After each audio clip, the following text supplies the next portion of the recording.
I wanted one last question to ask you is so the gifts when we mapped gifts, lots of students with sports gifts, but there's tons of sporting opportunities, tons. But what was surprising is the number of students with creative expression gifts. And so that includes music and art and all kinds of different ways that people get creative.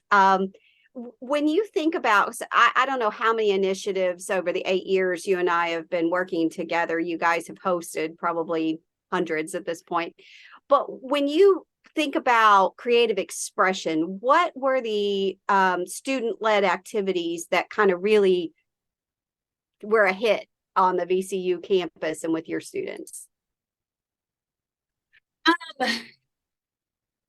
So it depends on how you define the word hit, because sometimes it draws a lot of people, but does that mean that it drew sustainable connection?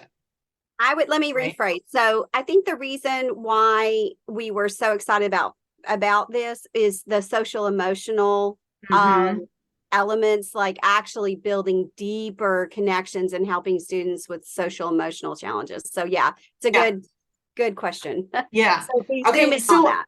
I'm going to give an example that I think, and the only reason that we're not continuing let me give an example. Mindful creativity, I think, was a quote unquote hit.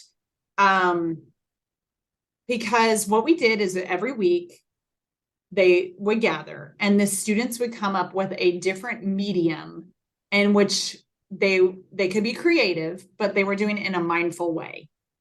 And so, they did watercolor and they did clay and they did, paper mache. And what it enabled students to do is, if I came for the first time and I did watercolor, and then the next week I saw clay, and it was, and VCU has a lot of art students, or VCU has a lot of students that are also artsy and didn't make it into the art program, so they have no way to express their art. So to say, hey, would anyone want to lead this next week?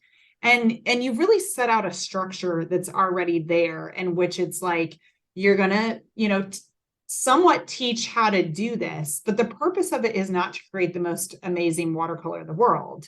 The purpose is to be mindful, right? And to create a space that's not going to stress you out, but something. And so do you have a mantra that you can think about while you're painting today? Or, and why don't you all share your mantra at the beginning so we can be accountable? And, oh, I didn't think of a mantra, but that's a really good one, Wendy. And so I might steal your mantra, right? And so you're inevitably, you've got some students that are much better at the mindfulness than they are at the art. You have other students that are really good at art, but they're not good at mindfulness.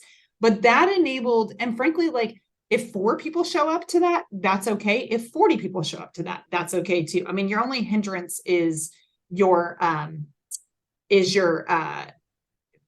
supplies, right? So it kind of depends on what medium you're using. But I'm going to point to Crochet Club, and that's a little bit different, but because it's the same medium over and over. And actually that kind of spun out of mindfulness, is that we discovered, well, that's something you don't need a lot of supplies. Some students know how to do it well, other students don't. You can do as complex of a version of this as you want. And it was kind of mindful for them, right? It's kind of like doing an exercise over and over. You don't have to think too much, and you can have a conversation with a person next door or sitting next to you. And if you're shy and you don't want to have a conversation, you're still having an excuse to be around other human beings, which on a college campus is, people really struggle because they're just in their dorms all day when they're nervous. I can physically be here, but all I have to do is do my crochet, but I feel like I'm surrounded by community. And so it enables that entry level, like you have a pretty big spectrum of how involved you want to be. And you can share your gift of being an excellent crocheter without saying I have a huge commitment to pace, because if you don't show up and you know how to teach crochet, well, that's okay. There's other people that know how to teach it either, or they'll go to a YouTube video and figure it out. Right. So those are kind of 2 examples. I mean, we have like open mic nights, and we've had things like that. And those are good, big, exciting community events. It takes a lot of energy to put them on.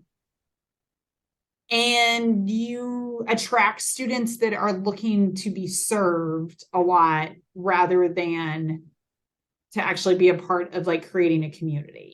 Now you still attract people that want to be a community, but you attract people that are looking for the big shiny thing as opposed to like, we're going to just sit and crochet with one another. Does that make sense? The kind of difference between those two? It Yeah, doesn't mean don't do the open mic night, right? That kind of like gets people through the door sometimes. But if you spend all your time on doing, you know, open mic night every week, you're going to go crazy and community is probably not going to be developed.